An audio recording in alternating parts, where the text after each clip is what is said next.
आंतरजातीय विवाहातून बापाने आपल्या मुलीची हत्या केल्याच्या अनेक घटना समोर आल्या आहेत। मात्र आता वेगळे राहणाऱ्या पत्नीने मुलीचा ताबा मागितला। तसेच कायद्याने मुलीचा ताबा आपल्या पत्नीकडे जाऊ नये म्हणून एका पित्याने सैतानी प्रवृत्तीने आपल्याच पोटच्या मुलीची हत्या केल्याची घटना नागपुरात घडली आहे। या प्रकरणी वाठोडा पोलिसांनी आरोपी पित्याला अटक केली आहे। मात्र ऐन मकर संक्रांतीच्या दिवशी घडलेल्या या घटनेमुळे परिसरात हळहळ व्यक्त करण्यात येत आहे।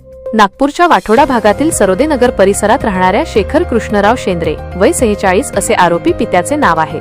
शेखर शेंद्रे हा सरोदे नगरात त्याची पत्नी शुभांगी, मुलगी धनश्री वय 8, त्याची आई कुसुमताई, लहान भाऊ उमेश वय 45 यांच्या सोबत भाड्याच्या घरात राहत होता।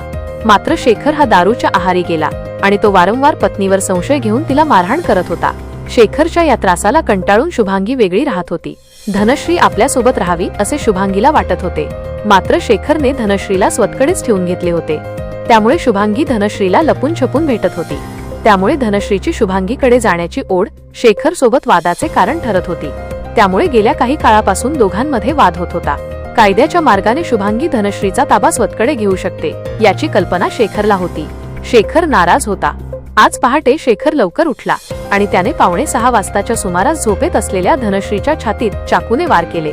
वेदनेने किंकाळ्या फोडणाऱ्या धनश्रीचा आवाज ऐकून कुटुंबातील इतर सदस्यांनी तिच्याकडे धाव घेतली।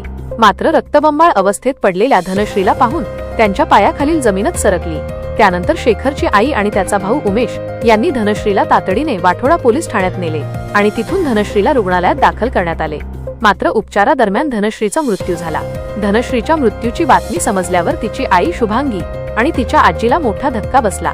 यानंतर शेखरच्या आईच्या तक्रारीवरून नराधम पित्याविरुद्ध गुन्हा दाखल करण्यात आला असून त्याला अटक केली आहे।